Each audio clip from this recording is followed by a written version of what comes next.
It has to be testing because they're letting you near the power. Don't tell anybody you saw this.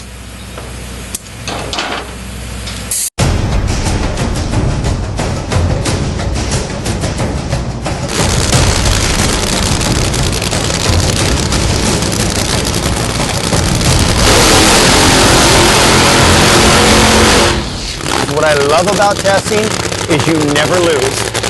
What I hate about testing, they've never given a trophy away at the end of the day. A lot of times the things that you learn in testing aren't the things that go the way they were supposed to.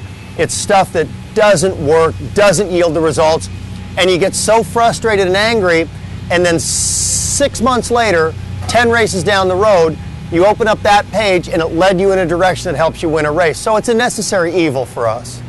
Yeah, you know, as far as emotionally when testing these cars, it's almost like a day off. I mean, you're still doing all the same stuff in the car, but nobody's in the other lane. Now, here's the interesting thing.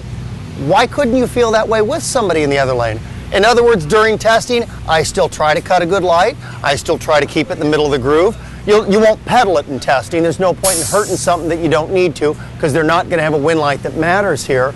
But there's no pressure that goes with it.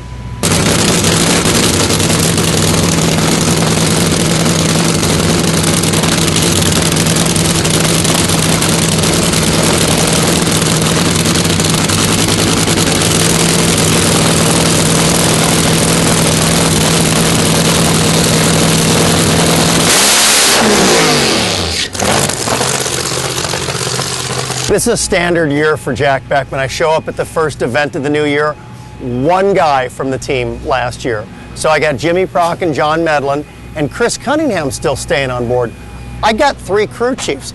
Like, it's a lot of IQ points up there. And a lot of people think that the crew chiefs will change their routine for the driver. Sometimes that's true.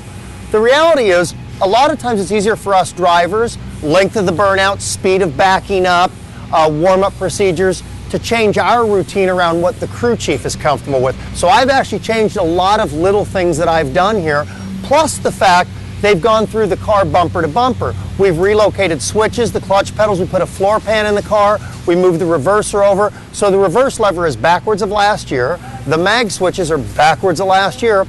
You don't want to forget that as a driver. When you got the level of talent that we have here, you don't race for 11th place. You race for the championship, and the way NHRA changed the point system in 08, you have to be in the top 10 when that cutoff comes. I would have bet $1,000 up till that round at Indy, even though we were behind, that we would have made it into the countdown. And we missed it by 10 points, and we lost 15 points to oil downs. But here's maybe the bigger picture. Even if we would have made the countdown, we wouldn't have challenged for the championship. We just struggled the entire year. When I found out Infinite Hero was coming on board, I was really excited because I'm a veteran and because I knew they did some great things for the injured heroes. The amazing part about this, and the thing that's been most satisfying to me, is since that time I've gone to several symposiums, I've gone to some of the recipients of the grants that Infinite Hero has issued, the Brain Treatment Center in Newport Beach. And to listen to all of these experts who have a single purpose, to take veterans that have been hurt and help them regain as much normal as they can, and others that assist their families, counselors, therapists, stuff like that. Everything that I've seen that has to do with Infinite Hero has impressed me even more about the cause.